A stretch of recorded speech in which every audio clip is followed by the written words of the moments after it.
네, 주님의 말씀입니다. 경청하십시오. 또 비유로 말씀하시되 천국은 마치 여자가 사루 서말 속에 갖다 넣어 전부 부풀게 한 누룩과 같으니라. 아멘. 얼마 만입니까? 지난 5월 11일 대통령과 정부는 드디어 엔데믹을 선언했습니다. 6월 1일부터 다음 달이죠. 적용한다고 그렇게 말을 했습니다. 지난 2020년 1월 코로나19 전염병이 국내에 처음 발생한 지 꼭 3년 4개월 만입니다. 이에 앞서서 5월 5일 WHO 세계보건기구는 공중보건 비상사태 이 해제를 선언했습니다. 모두에게 반가운 일이 아닐 수 없습니다. 2020년 1월 이후에 초유의 사태 속에서 모든 것이 얼어붙다시피 했던 일상들이 이제 드디어 본격적으로 회복되는 신호탄이 될 수 있기를 소망합니다. 교회 사역도 물론입니다. 아무튼 하나님께서 다시는 이 땅에 그와 같은 비극이 없도록 우리 모든 인류에 대해서 긍휼의 은혜를 더해 주시고, 또 어긋나고 아직도 여러 가지 일상이 회복되지 못한 여러 가지 현장 가운데 하나님께서 은혜 주셔서 모든 일상들이 회복될 수 있도록 인도해 주시기를 바랍니다. 한국교회 신앙의 대선배들 중에 김교신이라는 분이 있습니다. 제가 몇 번 말씀을 드렸는데 이분의 책을 제가 몇 권 가지고 있는데 읽을 때마다 감동이 있고, 읽을 때마다 제 자신을 들여다보고, 또 읽을 때마다 참 성경 말씀을 읽는 듯이 참 깊은 은혜를 경험하게 됩니다. 이 김교신 선생은 1901년 4월 18일 함경북도 함흥에서 태어났습니다. 20살 때 일본 동경 유학생으로 지내던 중에 노방 전도를 보고 듣다가 성령님의 감동으로 인해서 예수님을 영접하게 되었습니다. 그날이 토요일이었는데 곧바로 그 다음 날 주일에 가까이에 있는 교회에 등록해서 신앙생활을 시작하게 되었습니다. 이후에 참 이 성경 말씀, 하나님의 말씀을 더 깊이 알아가고자 하는 욕심이 생겼던 것 같아요. 그때 일본에 마침 세계적인 성사학자 우찌무라 간조 선생이 있었는데 이분을 찾아가서 신앙 훈련에 문화생으로 들어가게 되었습니다. 우찌무라 간조 선생이 지도하는 성경 공부반에서 성경 공부를 하면서 시간이 갈수록 더 깊은 영적 세계, 귀한 은혜들을 체험하고 경험하게 되었습니다. 1925년도 25살, 만 25살이죠. 우찌무라 간조 선생 밑에 보면은 한국 유학생이 6명이 있었는데 함께 성경 공부를 하고 있었습니다. 조선 성서 연구회라는 이름의 성경 공부반 모임을 결성해서 이 6분이 열심히 성경 공부를 하게 되었습니다. 당시 모임에 참가했던 인물들 중에 여러분들 잘 아시는 함석헌 선생, 송두율 선생, 이런 분들이 참가를 했었습니다. 김교신 선생을 비롯한 6명은 이 조선을 성서 위에 세우겠다는 목적을 가지고 이 모임을 시작했습니다. 그래서 그런지 모임 장소 입구에 간판을 걸어뒀는데 그 이름을, 간판의 이름을 성서조선이라고 했습니다. 써서 딱 붙여놓았습니다. 성경적 가치와 정신 그리고 신앙을 바탕으로 그 당시에 일제의 핍박 속에 억압된 고통받는 한반도 땅을, 조선 땅을 다시금 회복시키겠다는 의지를 담은 것이다. 그렇게 우리가 생각할 수 있겠습니다. 하나님의 말씀, 그 성경으로 이 땅의 한반도의 백성들의 정신세계를 깨우치고 혼을 깨우치고, 또 기독교를 통해서 이 땅의 백성들에게 새로운 정신을 불어넣어서 마침내 세계 자주 자립 독립국가의 기틀을 세우는 것을 목표로 정했습니다. 일제 강점기 시대에 많은 애국지사들이 무너진 나라의 국권을 회복시키기 위해서 정말 얼마나 많은 희생을 했는지 모릅니다. 생명을 희생하고 또 피땀 어린 노력들을 기울였는데, 이들 중에 종교를 통해서 이 한반도를 다시금 회복하려고 노력했던 세 사람이 있었습니다. 그 중에 한 사람이 불교의 만해 한용운 선생이죠. 그리고 우리가 알고 있는 동학, 천도교로 나중에 이름을 바꾸죠. 동학의 최재우 선생, 최재우 교주라 그래야 될까요? 자생한 민족 종교죠. 동학이라는 말은 어떤 뜻이냐면 그 당시에 서양 문화들, 문물들, 가치관, 어떤 사상들이 밀려 들어올 때 우리의 것을 잘 지켜야 되겠다고 생각해서 서학에 반하는 우리의 것을 지키자 해서 동학이라고 한 겁니다. 동학, 서학에 대항한 동학, 그런 뜻입니다. 그러다가 나중에 이제 최시영 거치면서 이게 이제 천도교라는 이름으로 바뀌죠. 자, 이런 천도교가 있었고, 또 다른 한 사람은요, 바로 기독교의 김교신 선생입니다.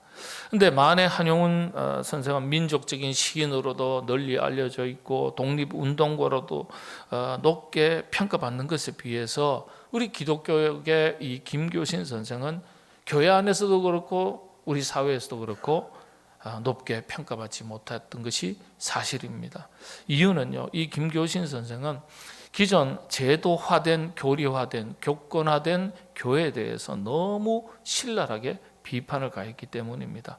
특별히 또 직업적 목회자에 대해서도 강하게 비판을 했습니다. 그러니까 당시 기독교에서, 교회에서 좋아할 리가 없었겠죠. 그래서 그런지 한국 교회 역사에서 이 김교신 선생에 대해서 깊이 다루지를 않았습니다.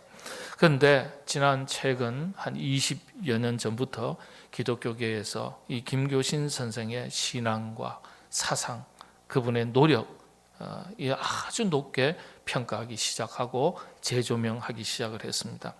한때 교사로서 활동하던 김교신 선생 말년에 있었던 일입니다. 교실에서 학생들에게 민족 정신을 일깨우고 독립 정신을 자꾸 가르치니까 일본이 좋아하겠습니까? 다 감시하는데 좋아할 리가 없죠. 가만둘 리도 없고요. 그래서 결국 일본의 압력에 의해서 교사를 그만두게 됩니다. 그 뒤에 함흥에 있는 질소 비료 공장 기숙사로 옮겨서 사감으로 일을 하게 되었습니다. 노동자가 한 5천 명 가까이 되는데 다 한국 사람이니까 아무래도 기숙사의 사감을 한국 사람으로 쓰게 된 거죠. 자, 그렇게 기숙사 사감으로 일할 당시에 이전에서 학교에서 하던 대로 마찬가지로 민족 정신을 불어넣고 기독교 정신, 하나님의 말씀을 여러 가지 모양으로 자꾸 불어넣으니 그렇게 교사 역할을 지속한 거예요. 이런 노력의 결과인지 몇 달이 지나니까 이 기숙사가 변하고요, 공장 전체 분위기가 변하고요, 노동자들의 그 의식과 생활 자세가 달라지기 시작하는 거예요. 이걸 일본이 모를 리가 없죠. 가만히 보니까 이 김교신 선생이 들어가서 보니까 기숙사 분위기가 달라지고 사람이 자세가 달라지고 이 전체 회사의, 우리식으로 말하면 회사의 공장의 분위기가 달라지는 거예요. 이런 사실을 일본이 눈여겨보고 있었죠. 이후에 본격적으로 그 다음에는 일본이 김교신 선생을 감시하고 제거할 명분을 찾기 시작을 했습니다. 그러던 중에 기숙사에 당시에 요즘은 이제 장티푸스라 그러죠. 예전에는 장질부사라 그러지 않습니까? 요즘은 병도 아니에요. 주사 한 대 맞고 약 좀 먹으면 끝나는 건데 과거에는 그렇지 않고 이 장티푸스에 걸려서 죽어나간 사람들이 너무 많은 거예요. 그래서 이 장티푸스가 전염병이 돌았는데 그 기숙사에 사망자가 너무 많은 거예요. 그렇게 사망자가 나올 때 마지막까지 환자를 돌보던 중에 자신도 이 장티푸스에 전염이 됩니다. 그리고 나서는 얼마 있다가 생을 마치게 됩니다. 사감으로서 많은 노동자에게 한결같이 강조했던 5가지가 있었습니다. 첫 번째는 시간 약속을 잘 지켜라. 시간 약속. 9시 예배면 9시에 딱 맞춰서 오고, 조금 한 5분 일찍 오고, 11시 예배는 11시 예배 맞춰서 오고, 수요기도에는 7시 반이니까 7시 반에 맞춰서 오고, 뭐 개인 생활에 따라서 어찌할 수 없어서 조금 시간이 뭐 흐트러지는 건 있을 수 있습니다. 그런데 습관화된 그 시간을 잘 지키지 않는 게 습관화된 분들이 있어요. 그거 고쳐야 되는 거예요. 고쳐야 돼요. 예. 자, 그리고 두 번째는 우리가 시간 약속을 잘 지키라. 이것도 있지만 말의 약속을 잘 지켜라. 우리 입으로 내뱉은 말에 대해서 철저하게 지켜라. 예. 세 번째, 거짓말하지 마라. 우리 민족이, 김교신 선생은 우리 민족이 이 거짓말하는 것 때문에 안으로 망했다. 그랬어요. 안으로 망했다. 예. 그러니까 절대 거짓말하지 마라. 네 번째, 모든 일에 최선을 다하고 성실하게 일해라. 처음이나 나중이나 한결같이 초지일관. 처음에는 열심히 하다가 뭐 이렇게 저렇게 하다가 마음에 안 들면 때려치고 뭐 될 대로 해보라, 치아보라, 뭐 이런 거 있잖아요. 네, 뭐 말자 이게 아니라 마음에 들든 안 들든 비가 오든 눈이 오든 뭐 바람이 불든 관계없이 처음부터 끝까지 자기 자리를 지키고 최선을 다해서 성실하게 일을 해라. 다섯 번째는 이웃의 어려움을 돌보라. 예. 특히 이웃의 어려움을 돌보는 것이 하나님의 뜻이다. 이웃 사랑이니까 하늘의 뜻이다. 이렇게 가르쳤습니다. 이 김교신 선생이 생을 마치기 전에 마지막으로 남긴 말이 있습니다. 일본의 체포를 바로 직전에 앞두고 남긴 말인데, 빨리 도피하라는 지인의 권유에 그 지인에게 남긴 말인데, 이 지인이 나중에 일기를 쓰면서 이 김교신 선생이 남긴 말을 기록에 남겼고, 그 남긴 말이 지금까지 전해지고 있습니다. 마지막 남긴 말 제가 하나 옮겨드리겠습니다. 내가 예수 그리스도의 제자로서 평생 가르치며 말해온 것이 사랑의 실천인데, 지금 형제들이 죽어가는데 내가 그 자리를 피하는 것은 동지들을 배반하는 것이고 나 자신을 속이는 것이고 예수님을 배반하는 것이다. 예수의 제자로서 그리고 노동자의 형제로서 내가 같이 병들고 같이 죽는 것이 당연하지 않는가. 참 기가 막힌 말이죠. 네. 김교신 선생은 끝까지 기독교 정신으로 일본에 저항하고 성경의 가치를 전하고 복음으로 자주 독립을 꿈꾸었던 분입니다. 안타깝게도 조국의 광복을 불과 몇 개월 앞두고 1945년 4월 15일 생일 3일 전인데 44세의 일기로 생을 마쳤습니다. 나이 44이시면 한참 젊을 때 아닙니까? 아직도요. 근데 그때 생을 마쳤습니다. 우리의 신앙의 선배가 어떻게 말씀을 받고 이 말씀을 믿고 어떻게 실천하고 자신의 인생을 투자했는지 살펴보고 또 이걸 배우는 것이 우리에게 꼭 필요합니다. 김교신 선생이 일관되게 추구한 삶을 가리켜 오늘날 우리 한국 교회가, 기독교 교회가 정의하기를 거룩한 좋은 누룩이 되었던 분이다. 좋은 누룩이 되는 것이다. 이렇게 평가했습니다. 이를테면 선한 영향력을 발휘하는 삶이죠. 김교신 선생은 병들고 고통받고 핍박받고 신음하던 이 땅의 백성들과 민족과 조국을 새롭게 하기 위해서 한 시대를 일깨우고 또 하나님의 말씀과 성경의 정신으로 자기 자신부터 먼저 본이 되는 거예요. 이렇게 본이 되면서 많은 사람들에게 참 좋은 영향력을 미쳤던 분입니다. 그래서 그런지 한국 기독교계에서는, 교회에서는 김교신 선생을 새롭게 조명하면서 이분을 좋은 누룩 같은 사람, 좋은 누룩으로서 이상적인 그리스도의 상을 보여준 분이다. 이렇게 평가하기 시작을 했습니다. 이분은 목회자가 아닙니다. 평신도입니다. 평신도. 그러니까 기독교가 이 평신도인 김교신 선생을 얼마나 높게 평가하고 있는지 모릅니다. 누룩 이야기 하니까요, 오늘 성경은요 우리 삶을 누룩으로 비유해서 두 가지로 교훈으로 가르쳐주고 있습니다. 첫 번째는 악한 누룩이 있습니다. 마태복음 16장 6절이죠. 한번 보시면 예수께서 이르시되 삼가 바리새인과 사두개인들의 누룩을 주의하라 하시니, 악한 누룩이에요. 나쁜 누룩. 주변에게 좋지 않은 영향을 끼치는 사람을 말합니다. 좋지 못한 사람을 가리켜 말할 때 성경은 악한 누룩에 비유합니다. 반면에 좋은 누룩이 있습니다. 마태복음 13장 33절 오늘 본문 말씀이죠. 네. 천국은 마치 여자가 가루 서말 속에 갖다 넣어 전부 부풀게 한 누룩과 같으니라. 좋은 누룩을 말합니다. 비록 작고 보잘것없어 보이지만은 공동체 속에서 들어가서 다른 사람을 기쁘게 하고 유익하게 하고 영혼의 살을 찌우고 신앙을 성장하게 하고 행복하게 하고 천국을 만들어가는 그런 역할을 감당하는 사람을 가리켜 말할 때 성경은 좋은 누룩에 비유하는 것입니다. 결국 성경에서 말하는 누룩은요, 바람직한 그리스도인의 상 혹은 선한 영향력에 대한 교훈을 담고 있는 비유의 이야기입니다. 오늘 성경 본문은 누룩 비유를 통해서 누룩이 비록 작은 것이지만은 작은 누룩이 끼치는 선한 영향력에 대한 놀라운 결과를 보여주는 말씀입니다. 누룩은요, 하나님의 말씀 그 자체를 의미합니다. 그리고 교회를 의미합니다. 그리고 그리스도인인 우리 자신을 의미하는 겁니다. 동시에 복음의 선한 영향력, 그리스도인의 선한 영향력을 의미하는 것입니다. 좋은 누룩과 같은 교회, 좋은 누룩과 같은 그리스도인을 말하는 것입니다. 가정에서, 교회에서, 우리가 살아가는 삶의 모든 현장에서 많은 사람들에게 좋은 누룩과 같은 선한 영향력을 끼치고 살아가는 것 참 귀하고 보기 좋은 것입니다. 우리 교회와 여러분들이 그와 같은 좋은 누룩과 같은 하나님의 백성들, 그리고 우리 교회가 될 수 있도록 하나님께서 큰 은혜 더해 주시기를 바랍니다. 예전에 유명한 책 하나 있습니다. 빵 굽는 CEO. 읽어보신 적 있나요? 워낙 유명한 빵인데요. 빵 싫어하시는 모르시고요.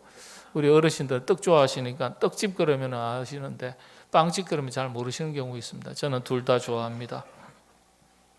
빵 굽는 CEO 책인데 이 베스트셀러 저자인데요. 장안의 최고의 빵 명장으로 이름을 떨치던 분으로부터 맛있는 빵 만드는 비결에 대해서 이분의 이야기를 직접 들은 적이 있습니다. 이분의 막내딸하고 저희 큰애하고 친구지간이거든요. 그래서 제가 동안교회 부목으로 있을 때 청해서 특강도 하시고 이런 적이 있고 여러 차례 또 만날 수 있었던 기회들이 있었습니다. 그런데 그런 이야기를 들었어요. 맛있는 빵 만드는 비결이 여러 가지가 비결이 있겠지만은 누룩에 숨겨진 비밀이 있다 했습니다. 별 차이가 없어 보이는 듯 하지만은 어떤 누룩을 사용하느냐에 따라서 빵 맛이 달라진대요. 그래서 빵 명장들은요, 자신들만의 좋은 누룩을 배양하기 위한 특별한 노하우를 가지고 있다고 했습니다.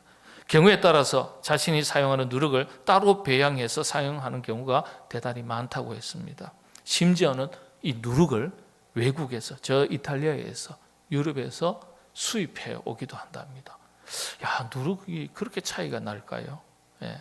그래서 좋은 누룩을 배양하기 위해서 갖은 연구에 노력을 쏟아붓고 그리고 터득한 자신만의 누룩 배양 기술은요, 일종의 기업 비밀처럼 간직한다고 했습니다. 그분도 자신의 경우 역시 맛있는 빵의 비결은요, 좋은 누룩을 사용하는 데 있다고 했습니다. 이런 누룩에 여러분 세 가지 특징이 있습니다. 아주 작다는 거예요. 이스트죠. 영어로 말하면 영어 성경에는 이스트라고 되어 있어요. 정말 가루처럼 되어 있는 아주 하얀 가루처럼, 정말 이게 이스트인가 할 정도로 그런 하얀 가루, 아주 작은 게 있습니다. 두 번째는 놀랍도록 들어가기만 하면 빵을 엄청나게 부풀게 하는 성질이 있다는 거예요. 그리고 세 번째는 누룩이 들어간 빵치고 누룩 없는 빵과 비교했을 때 어떻습니까? 아주 부드럽다는 점이에요. 아주 부드럽다. 이런 점들이 영적으로 교훈이 되는 부분입니다. 이처럼 좋은 누룩은요, 빵 맛을 좋게 합니다. 사람의 입과 마음을 즐겁게 합니다. 미량이라도 전체를 부풀게 하는 힘이 있습니다. 빵을 부드럽게 한다 그랬습니다. 영적인 의미가 있죠. 예. 가진 것이 없다, 재주가 없다, 능력이 없다, 시간이 없다, 힘이 없다 할 것이 아니에요. 주님께서 쓰시면 작아도 쓰임받을 수 있고 부족해도 능력이 나타날 수 있습니다. 삶의 현장인 가정을, 세상을 우리의 삶의 자리를 얼마든지 바꿔나갈 수가 있습니다. 우리가 좋은 누룩이 되면. 우리 아버지만 오면 우리 가정이 다 가족들 긴장해. 우리 아버지만 오면 막 스트레스 받아. 아버지 좋은 누룩 못 되는 거예요. 실패한 아버지입니다. 우리 아버지가 기다려지고 우리 어머니가 기다려지고 우리 할아버지 할머니가 기다려지고 우리 집에 들어오면 분위기가 밝고 즐거워지고 괜히 신바람 나고 그건 좋은 누룩과 같은 아버지, 어머니, 할아버지, 할머니가 되는 거예요. 자식도 그럴 수 있고요. 교회도 그렇습니다. 아무개 집사님 오기만 하면 분위기가 확 다 깨져. 저 집사님만 오면 막 기분이 좋아져. 막 업되는 거예요. 막. 예. 좋은 누룩입니다. 그럴 수 있어요, 우리가. 예. 그런 일에 누룩처럼 쓰임, 좋은 누룩처럼 쓰임 받는 우리 자신, 우리 교회가 될 수 있기를 바랍니다. 지금도 좋은 누룩 같은 사람이 꼭 필요합니다. 교회 안에서나 교회 밖에서나. 나는 어떤 누룩인가? 어떤 그리스도인인가? 나는 어떤 일꾼인가? 예? 정말 좋은 누룩과 같은 목사로서 목회하는가? 좋은 누룩과 같은 집사님, 권사님, 장로님으로 내가 내 자리를 지키고 있는가? 신앙의 선배 김교신 선생처럼 좋은 누룩으로서 내가 속한 공동체에, 부서에서, 기관에서, 인간관계 속에서 선한 영향력을 발휘하고 그렇게 살아가고 있는가? 돌아볼 수 있어요. 돌아볼 수 있어요. 빵에 넣는 누룩을 성경은 때때로 꽃의 향기에 비유하기도 합니다. 갈라디아서 5장 9절에 보면은 누룩 이야기죠. 적은 누룩이 온덩이에 퍼지느니라. 고린도후서 2장 15절 16절에 보면은 우리는 구원받는 자들에게나 망하는 자들에게나 하나님 앞에서 그리스도의 향기니 그랬습니다. 이 사람에게는 사망으로부터 사망에 이르는 냄새요, 저 사람에게는 생명으로부터 생명에 이르는 냄새라. 누가 이 일을 감당하리요? 예. 좋은 누룩은 선한 영향력을 말하고요. 꽃의 좋은 향기도 역시 선한 영향력을 말하는 겁니다. 고약한 꽃 꺾어가지고 여러분 실내에 거실에 장식해두는 분 있습니까? 없습니다. 모양은 좀 시원찮아도 향기가 기가 막히면 꺾어다가 향수로도 쓰고요. 화실에다가 거실에다가 다 보관하는 것 아니겠습니까? 사랑하는 성도 여러분, 좋은 누룩이 되시기로 결단하시기를 바랍니다. 세상이 살만 나서 좋은 누룩이 되는 게 아니라 세상이 어둡기 때문에, 딱딱하기 때문에, 그늘져 있기 때문에 내가 좋은 누룩이 되어야지. 우리 가정에 내가 좋은 누룩이 되어야 되지. 우리 교회에서 내가 좋은 누룩이 되어야 되지. 우리 회사에서, 학교에서, 직장에서 내가 관계 맺고 있는 많은 사람들에게 내가 좋은 누룩이 되어야지. 그래서 그리스도의 향기를 바라면서 아름다운 세상을 만들어가는 일에 선한 영향력을 발휘하는 우리 교회가 되어야 하겠고, 그런 교회가 되기 위해서는 여러분들 한 사람 한 사람이 좋은 누룩이 되셔야 돼요. 여러분의 가정이 어떻게 누구 손에서 변화됩니까? 여러분이 좋은 누룩이 되셔야 여러분의 가정이 변하는 거예요. 예. 내 남편 아이고 이거 뭐 근데 확 사라졌으면 좋겠다 생각하지 마시고, 내가 좋은 누룩이 되어서 남편을 어떻게 해요? 죽이지 마시고 확 바꿔버리세요. 그렇다고 남편 또 호적에서 바꾸지 마시고 그 심령의 세계, 정신 세계를 바꾸시라는 거예요. 아이고 내 팔자야 무자식이 상팔자네 그러지 마시고 여러분이 좋은 누룩이 되셔서 여러분의 자녀의 정신 세계와 인생을, 삶을 바꾸어 나가시기를 바랍니다. 그런 능력을, 그런 은혜를 여러분들에게 넘치도록 우리 하나님께서 더해 주시기를 바랍니다. 기도하겠습니다. 하나님, 좋은 누룩이 될 수 있도록 도와주시옵소서. 우리 자신이 좋은 누룩이 되어서 나 때문에 우리 가정이 변하고, 우리 교회가 변하고, 우리 공동체가 변하고, 부서가 변하고, 기관이 변하고, 나와 함께한 사람들에게 선한 영향력을 끼칠 수 있는, 하나님께서 쓰실 때 그렇게 쓰임받는 우리 교회요 온 성도들 되도록 성령님 인도하여 주시옵소서. 예수님의 이름으로 기도하옵나이다. 아멘.